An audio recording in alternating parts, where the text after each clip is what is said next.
মুক্তিযুদ্ধ কিংবা পরবর্তীকালীন জামায়াতের সাথে বর্তমান জামায়াতে ইসলামের কি কোনো নীতিগত পার্থক্য রয়েছে কিনা, কিংবা বর্তমানে আপনার যে দল, আপনারা কি আসলে মুক্তিযুদ্ধের চেতনায় বিশ্বাস করেন কিংবা মুক্তিযুদ্ধ নিয়ে আসলে আপনাদের অবস্থানটা কি, এটি কি আসলে স্পষ্ট করবেন কিনা?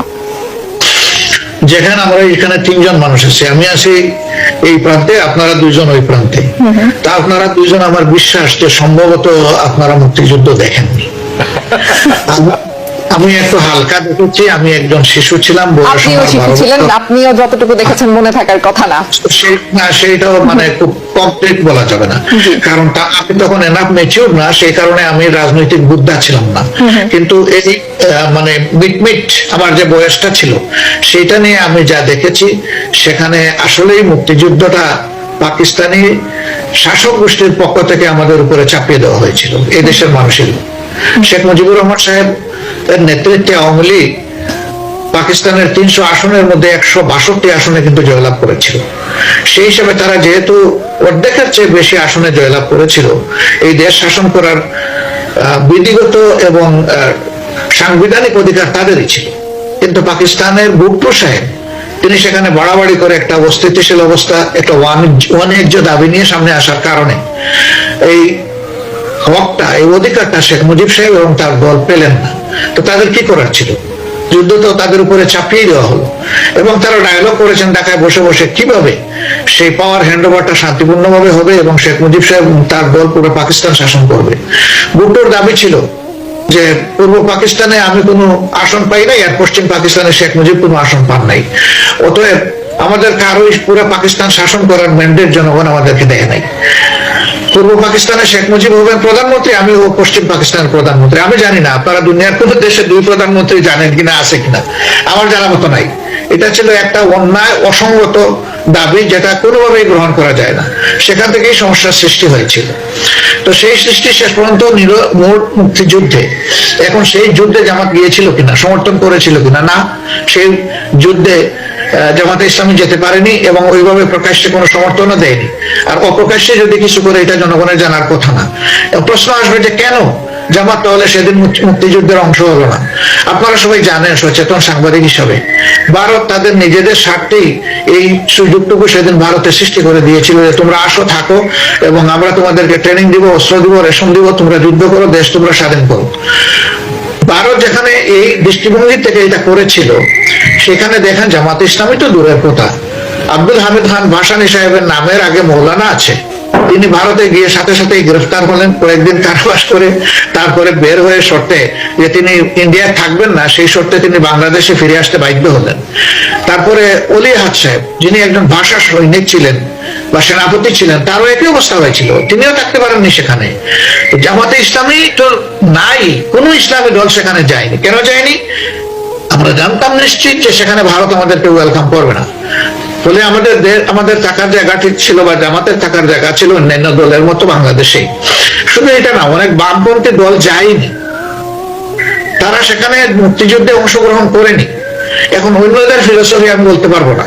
আমি পরবর্তী পর্যায়ে জামাত নেতৃবৃন্দের কাছ থেকে জিজ্ঞেস করে যেটা জানতে পেরেছি, কেন তারা সেদিন মুক্তিযুদ্ধে সরাসরি অংশগ্রহণ করলেন না, তারা পরিষ্কার বলেছেন যে মুক্তিযুদ্ধ পরিচালিত হচ্ছিল ভারতের তত্ত্বাবধানে নয়, নেতৃত্বে, কার্যত তারা সবকিছু দখল করে নিয়েছিল। নামকা হস্তে জেনারেল উসমানী ছিলেন মুক্তিযুদ্ধের প্রধান কমান্ডার, কিন্তু নিয়ন্ত্রণ করতো তারাই সবকিছু।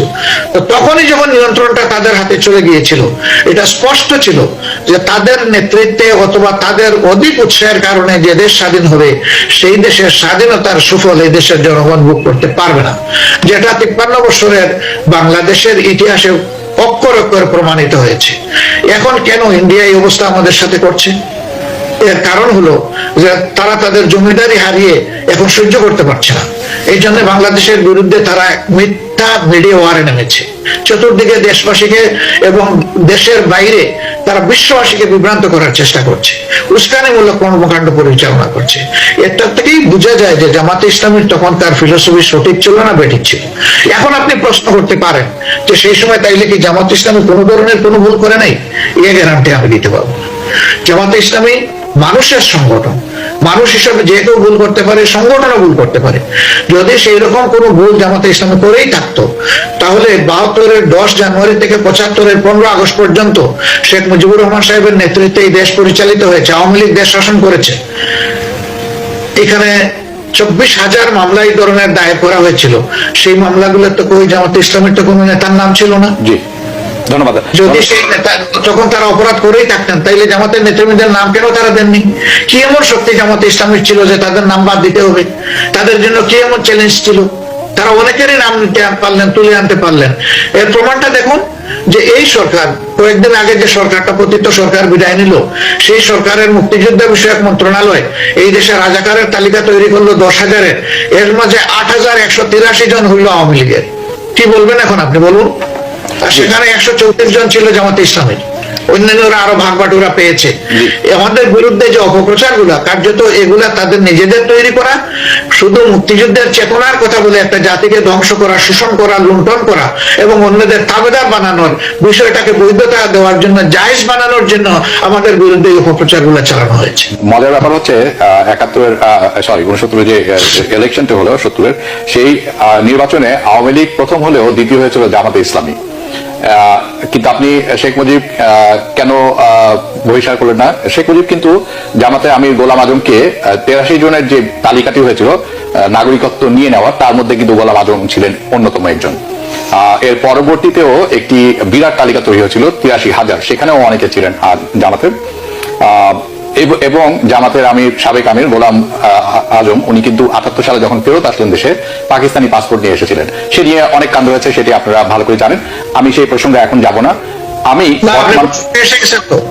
আপনি তো প্রসঙ্গে এসে গেছেন, এসে বলতেছেন যে আমি যাব না। আপনি যাচ্ছি, আপনি বলছিলেন যে গোলাম আজম সাহেব সহ 83 জনের নাগরিকত্ব ক্যান্সেল করা হয়েছিল, এর মধ্যে গোলাম আজম সাহেবের নাম ছিল। ট্রু। তো গোলাম আজম সাহেবের নাম যেহেতু নাগরিকত্ব ক্যান্সেলেশন সেই লিস্টে ছিল, তো তার অপরাধ গুলার বিরুদ্ধে 2-1টা মামলা করা গেল না কেন? কারণ আর যাদের নাগরিকত্ব ক্যান্সেল হয়েছিল তাদের কিন্তু কারো কারো নামে মামলা হয়েছে। তো সেই জবাব এখন কে দিবে? এখন দেওয়ার মতো কোনো অথরিটি আমি দেখছি না। এখন যদি আওয়ামী লীগ তার লিগেসি স্বীকার করে, তাইলে তারা দিতে পারে ইচ্ছা করলে সে জবাব।